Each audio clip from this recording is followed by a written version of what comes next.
Halo teman-teman, apa kabar? Salam sehat selalu, tetap semangat. Kali ini saya akan berbicara tentang sosok pelatih dari Paris Saint-Germain, Mauricio Pochettino. Poche ini konon digoyang setelah kemarin bagaimana dia gagal membawa PSG ini lolos ke babak perempat final Piala Prancis. Kalah lewat adu penalti 6-5 dari Nice. Kekalahan itu memang membuat para petinggi Paris Saint-Germain ini gusar. Karena mereka tumbang di Parc des Princes, markas besar mereka. Bukan soal adu penaltinya, tetapi bagaimana malunya mereka kalah di babak 16 besar. Dan ini pertama kali kejadian sejak 2013, 2014. Di mana PSG itu tidak mampu melangkah sampai ke babak perempat final atau 8 besar. Benar-benar mereka dipermalukan, gagal bisa membuat gol dan kalah lewat adu penalti. Walaupun kedalaman skuad ya kita tahu bersama, Poche memiliki banyak alternatif, banyak opsi. Ya kalau bisa dilihat dari head to head kualitas kalah Nice. Ya ada Lionel Messi, walaupun Mbappe masuk di babak kedua, mereka masih memainkan Mauro Icardi pertama sebelum ditarik keluar. Ada Julian Draxler, Marco Verratti, ya Danilo Pereira, Andres Pereira yang ada di sana, Andres Herrera yang ada di sana. Ini bagus, pemain-pemain yang oke. Paredes masuk di babak kedua. Jadi mestinya mereka tidak kalah kalau bisa melihat dari kedalaman skuad. Namun memang itulah sepak bola. Kadang membuat orang sulit untuk bisa memperkirakan dan Poche benar-benar dipermalukan. Inilah yang membuat posisi Poche ini berbahaya. Bukan tidak mungkin dia akan dipecat lebih cepat di Paris Saint-Germain. Dan tinggal menunggu waktu kalau saya bisa katakan. Memang Poche itu masih sampai 2023. Ya. Dan posisi dari Paris Saint-Germain ini kan masih memimpin klasemen di Ligue 1, Liga 1 Prancis.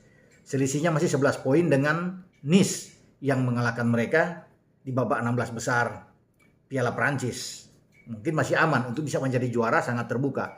Tapi kan bagi petinggi PSG ini, kalau untuk bicara juara di Ligue 1 itu sudah bukan sesuatu yang baru lagi. Mereka hampir selalu bisa mendominasi ya. Bagaimana gelar juara selalu datang dengan pelatih siapapun. Tapi kan tujuan utama mereka adalah di UCL. Di samping juga tidak boleh kalah kalau di Piala Prancis. Namun ini kalau di Piala Prancis ini hanya bagian batu loncatan saja bagi petinggi PSG untuk bisa melihat, mencari celah untuk memecat Poche. Ya, Poche dalam keadaan goyah saat ini, tinggal menunggu.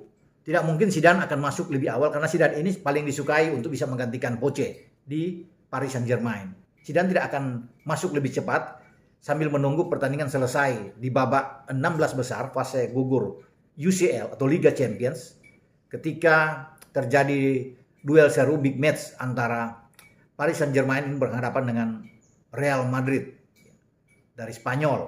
Dan kita tahu bersama bahwa Zidane pernah membawa Madrid 3 kali beruntun bisa menjadi juara di UCL. Jadi dia tidak mungkin untuk menangani kalau Poche dipecat misalnya pada saat-saat sekarang atau pada minggu depan. Nah ini sulit dia harus menghormati, menghargai Real Madrid. Dia akan menunggu nantinya pada saat selesai dengan Madrid. Nah kalau Paris Saint-Germain tersisi di babak 16 besar, bukan tidak mungkin Poche akan lebih cepat untuk out dan Zidane akan masuk membesut Paris Saint-Germain ini.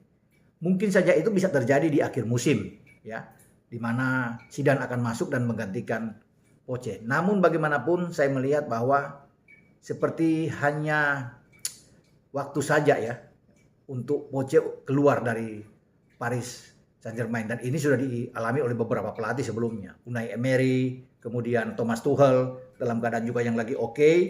Tuchel kemudian dipecat. Walaupun saat itu dalam posisi di tempat kedua ya. Tetapi mereka lagi menang. Hanya 1 poin berselisih dengan peringkat pertama. Dan bisa membawa mereka bisa menjadi juara, tapi Tuchel kemudian out di malam Natal saat ini. Dan Poche saya pikir akan menjadi juga tempat di mana dia akan digeser oleh petinggi Paris Saint-Germain. Ya. Dan tempat dia ini memang sangat panas. Ya. Kursi dia ini sangat panas karena setiap saat itu bisa goyah. Itu yang terlihat kemarin ketika di Piala Prancis. Ya. Jadi memang siap-siaplah bagi Poche. Dan ini bisa juga menjadi kabar gembira bagi MU. Karena MU sedang mengincar pelatih untuk bisa menggantikan posisi Ralf Rangnick ya, di akhir musim. Karena Rangnick hanya dikontrak 6 bulan. Memang kabar terkini bahwa Erik ten Hag, pelatih dari Ajax, ada di depan. Kemudian ada Poche di urutan kedua. Tapi bukan tidak mungkin kalau Poche lebih cepat, Poche bisa melakukan suatu nego ya dengan pihak MU dan bisa menangani MU di akhir musim. Sementara Ten Hag ini kan masih menunggu karena Ajax ada di babak 16 besar UCL. Kalau dia bisa membawa Ajax ini lolos sampai ke final, prosesnya mungkin masih lama ya, karena masih sampai pada bulan Mei itu final di UCL dan kompetisi di IPL akan berakhir pada bulan Mei juga. Namun kalau Poche lebih cepat, misalnya di bulan Maret dia sudah dipecat, bukan tidak mungkin ada nego-nego awal yang terjadi dengan Poche untuk bisa menggantikan posisi Rangnick di akhir musim nanti. Kita akan lihat nantinya ke depan. Nah, Poche ini mantan pelatih Spurs. Kemudian kalau kita bisa melihat bergeser ke London dengan Spurs yang kini ditangani oleh Antonio Conte. Conte justru berbalik beda ya. Untuk membawa Spurs ini masuk lolos ke babak ke zona Champions atau ke 4 besar di IPL. Dia melakukan gebrakan yang di luar dugaan. Meminjamkan 3 pemain yang sebenarnya pemain ini dibutuhkan dalam tim. Ya, Giovanni Lo Celso. Dia pinjamkan ke Villarreal. Ya, kemudian sebelumnya ada Tanguy Ndombele. Dipinjamkan ke Lyon di Ligue 1. Dan terakhir pemain muda yang berusia 20 tahun, Bryan Gil, itu dipinjamkan ke Valencia. Padahal mereka sebenarnya masih bisa diandalkan, paling tidak untuk duduk di bangku cadangan dan masuk sebagai super sub. Namun tentunya Conte melakukan ini karena tidak masuk dari bagian strategi dia ya. Karena ketiga pemain ini semua sudah bermain paling tidak dengan 9 pertandingan. Bahkan Tanguy Ndombele sempat mencetak 1 gol dari 9 laga. Demikian juga dengan Lo Celso. Dan ketiganya ini bukan pemain sembarangan juga. Kalau di total kontrak mereka di atas 100 juta pound. Sekitar 1,8 atau 1,9 triliun rupiah. Kalau tiga-tiganya digabung nilai kontrak mereka. Tapi Conte menggeser mereka memang hanya dalam status pinjaman sebelum mereka bisa menarik lagi pada musim yang akan datang.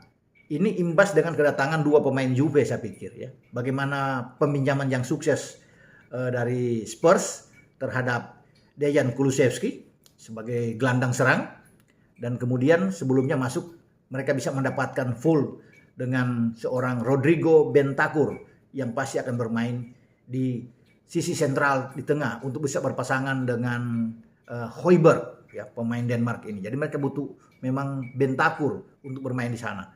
Dengan adanya Dejan Kulusevski ini juga bagus ya untuk bisa menggantikan posisi dari Lo Celso. Tapi kan di depan mereka masih punya Son ya, masih punya Kane dan Lucas Moura. Jadi diharapkan kedatangan 2 pemain Juve ini bisa mengangkat performa lagi bagi Spurs, karena Spurs lagi terus berkejaran dengan 3 tim lainnya. 2-nya dari London, Arsenal dan West Ham. Sekarang ada di peringkat keempat adalah MU. Namun mereka hanya 2 poin di belakang MU. Dengan hanya bermain 20, MU sudah bermain 22. Ini memungkinkan bagi Spurs untuk bisa mengkudeta, masuk di posisi keempat dan lolos ke Liga Champions. Mereka posisi sekarang sama poinnya, 36 dengan Arsenal yang berada di peringkat ke-6. Spurs di peringkat ke-7. Peringkat kelima dihuni oleh West Ham, 37 poin. Saya pikir sampai West Ham sudah bermain 23 kali. Kemudian Arsenal sudah bermain 21 kali.